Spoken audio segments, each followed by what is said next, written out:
What to know on the sixth day of the U.S. and Israel's war with Iran. Defense Secretary Pete Hegseth says the U.S. is accelerating, not decelerating, its war on Iran, with more assets heading to the region as the conflict ricochets from Turkey to Sri Lanka, and Israel steps up strikes in Tehran and Lebanon. Hegseth said a U.S. torpedo sank an Iranian warship in the Indian Ocean. The Iranian regime says Ayatollah Ali Khamenei's three-day funeral is being postponed amid the continuing escalation of the war, which a U.S.-based organization says has killed more than 1,000 civilians in the country, including more than 180 children. 6 U.S. troops have been killed since the war began. Israeli officials said intelligence indicated Iran could have enriched uranium to 90% or weapons grade within 2 weeks if it had decided to do so before the U.S. and Israel launched strikes, but that Iran's weaponization group was still far from producing a classic nuclear bomb. Iran claimed that it hit U.S. oil tanker in Persian Gulf debunked. Iran's Revolutionary Guard claimed that it hit a U.S. oil tanker in the northern Persian Gulf and the vessel was on fire, according to state media. The claim came a day after a U.S. submarine sank an Iranian frigate off the coast of Sri Lanka, and the same day Iran's foreign minister asserted that the U.S. would come to bitterly regret the sinking.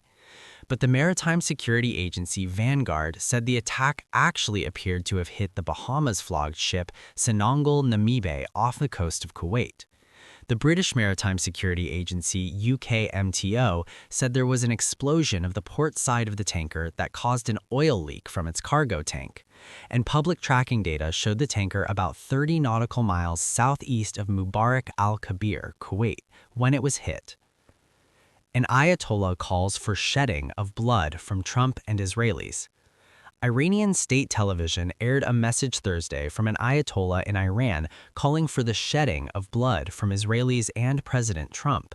The message came from Ayatollah Abdallah Jawadi Amoli and represented one of the few clerical statements coming from Iran as it faces a combined airstrike campaign from Israel and the United States. He said, "We are now on the verge of a great test, and we must be careful to fully preserve this unity, to fully preserve this alliance," he said in the statement. He called for the shedding of Zionist blood, the shedding of Trump's blood. The Imam of the time says, "Fight the oppressive America. His blood is on my shoulders," the Ayatollah added. U.S. will come to bitterly regret submarine sinking Iranian ship, Iran's foreign minister says Thursday. Iran's foreign minister said Thursday that America will come to bitterly regret the precedent it has set when a U.S. submarine sank an Iranian frigate off the coast of Sri Lanka. The comment by Arakji represents the first time the Iranian government acknowledged the sinking of the IRS Dana in the Indian Ocean.